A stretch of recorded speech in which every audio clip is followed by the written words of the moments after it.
let's say if I go ahead and go here, so we have files, right?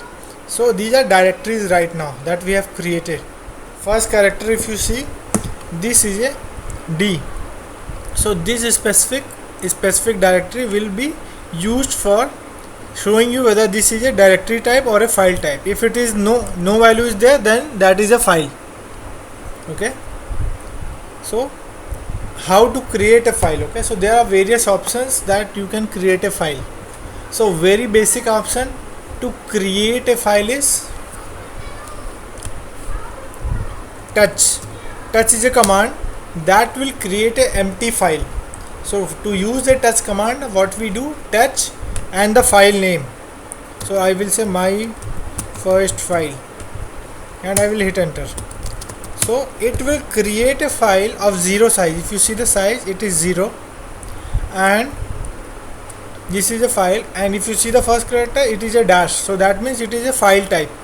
So this is a file type file. Okay, so it is not a directory, it is a file. Now what is the role?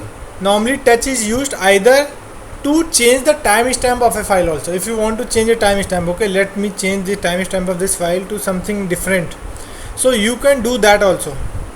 Okay, you can just do touch again, same file name, so empty file will be changed and now the timestamp is this. But this again touching the same file means you are again going ahead and recreating this file. There are various options for touch. If you just go ahead and do touch -help, okay, so you have to give the specific date, what date you have to use instead of current time. Okay, so what options you have to use instead of the current time, you can go ahead and give that date. That so it will change your date of the file when the file was created. Okay, yeah. So now if you see, if you see the file date, just now I created this file, but now I was able to change the timestamp of this file to yesterday's time, right? So now this file timestamp has been changed. Now it is showing me yesterday's timestamp. So if there is a command to check the status or the details of a file, so if I use stat my file, it will see it is still showing the change data as today only, but the access and modified date I was able to change that to 14/14, that is yesterday's date. This is my first file, empty file. Now with this file, if I want to write anything this to file, okay, so to write it, I will right now introduce a concept of echo. Okay, so echo is something to print on screen, like this is shell scripting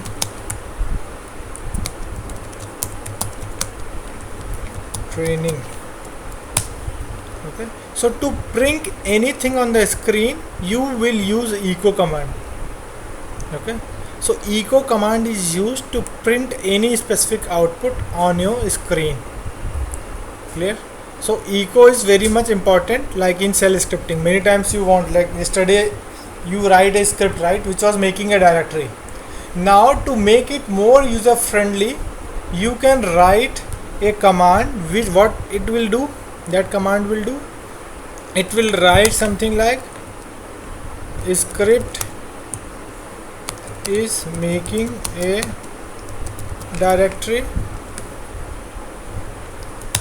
So when the script will start executing, it will show you a message, and once the script ended, then also you can use an echo to print something as per your wish. Okay, so you can print, okay, the directory creation is successful or the script execution is successful, so it will go ahead and print that line also. So echo is used to print any specific static line.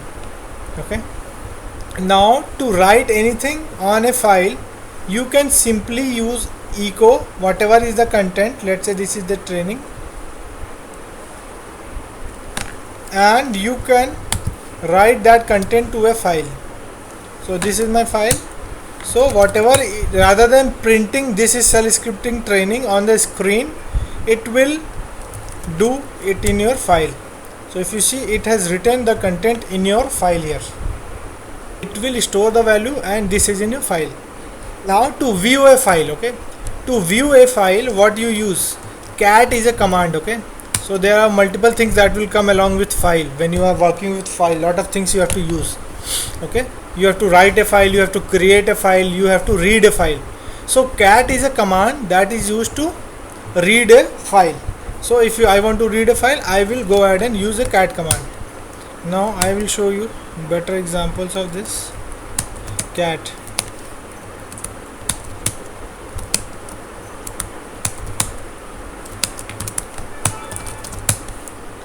Okay.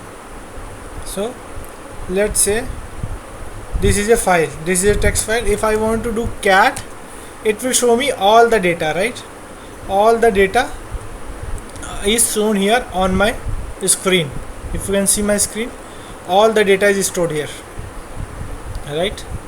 So that is your cat command that will view all the specific data on the screen. Cat is also helpful to view multiple files at a time. So let's say I have this file multi-address, and then I have a officers file, okay. If I show you officers file, if you want to see the data of multiple files at a time, you can do cat multi-address officers txt, okay. So see now the output will be, when I did, it will show me the output of a first file first, and then from here it will starting show to show the output of the other file here. If you see here, clear?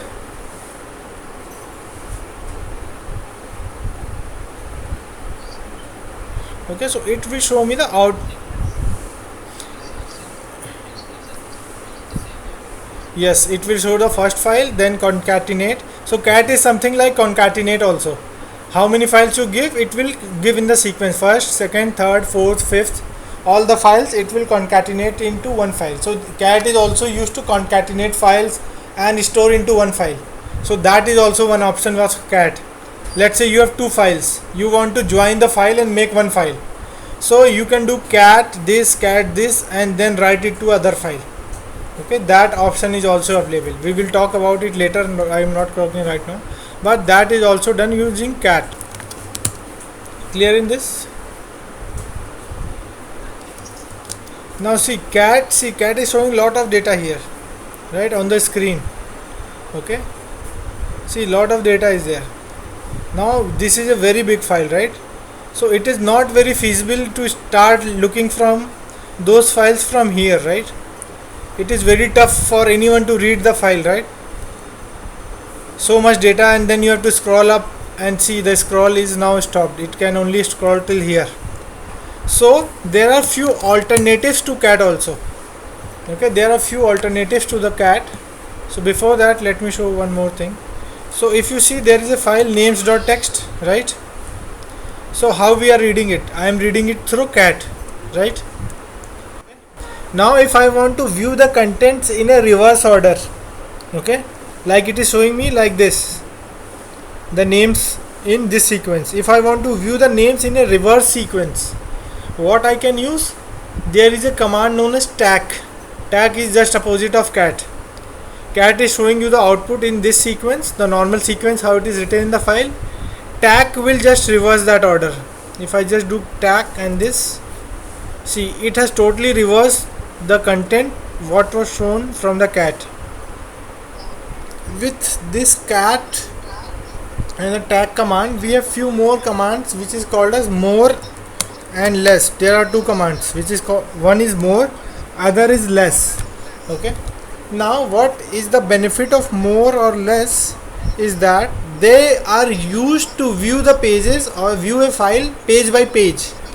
Okay, it will review the files or open up the file in page by page mode. Okay, it will not be very direct that okay it will directly open everything on your screen. It will open in page by page. So let me show you. Let's say this is my file. If I do more and this file, so if you want to view a file more, hit enter. So see, if you see, this is the file. It is showing only 2% of the file right now on the screen. So if you want to view first page, this is the first page. Okay, Next, see, currently you have to press space key, it will go to the next page, then again space, next, so it will show you the whole file page by page. Okay, so you can use this more command to view all the files page by page. And if you want to come out of it, you have to just press Q to quit and come out of it. Now same way we have a less command. Now what does this less command do? It will also just and it will open up the same thing.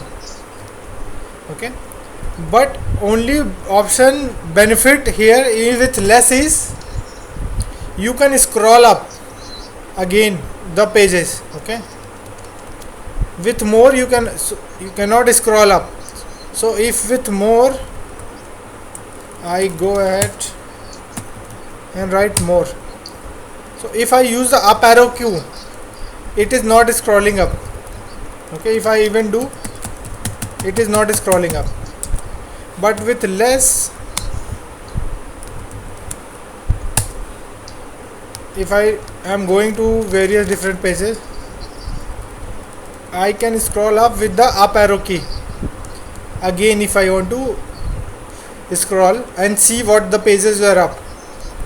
Okay, and then space key to move page by page again. At the end of the file, it will show you the file has been ended. So you can quit using the Q command. It's beneficial, you can use any of those, more or less, but it is more advisable like if you use less command. Less is more feasible. When you are working, less would be more feasible than more command. Less has more features. Now I will mention two more commands now that are called as head and tail. Okay, maybe you already know that, but again, head and tail. So head will show you the contents of the file from top. Okay, let's say, where is my, let me take some small file. Yes, okay, names. So I have this file, right? Now I want to see only the contents from top of this file. Okay, I don't want everything of that file. So what I can do, head and the file names. Okay, so my file name is names.txt. I will do head. So what it will show, by default head will only show 10 lines from the top of the file. 10 lines by default, it will take 10 lines only. Okay, so it is showing me 10 lines. If you count it, these are 10 lines that it has showed right now. Okay, 1 2 3 4 5 6 7 8 9 10. Okay, by default head will take 10 specific lines from the top. If you want to see only, let's say, a specific number of lines from the top, it will, you can do head hyphen n, how many number of lines, and let's say 2. Okay, so it will only show me 2 files from the top. We have a tail command. Now tail command just do the same thing but opposite to head. Now by default tail will show you all the content of the file from the bottom. Okay, so if you see here, tail is showing you all last 10 files. By default again tail will also take 10 files only, 10 lines only from the file. So it is showing you 10 lines from the last of the file. Clear? And tail also has the same option, hyphen n 2 and names. Okay, so it will show you the last 2 lines of the file.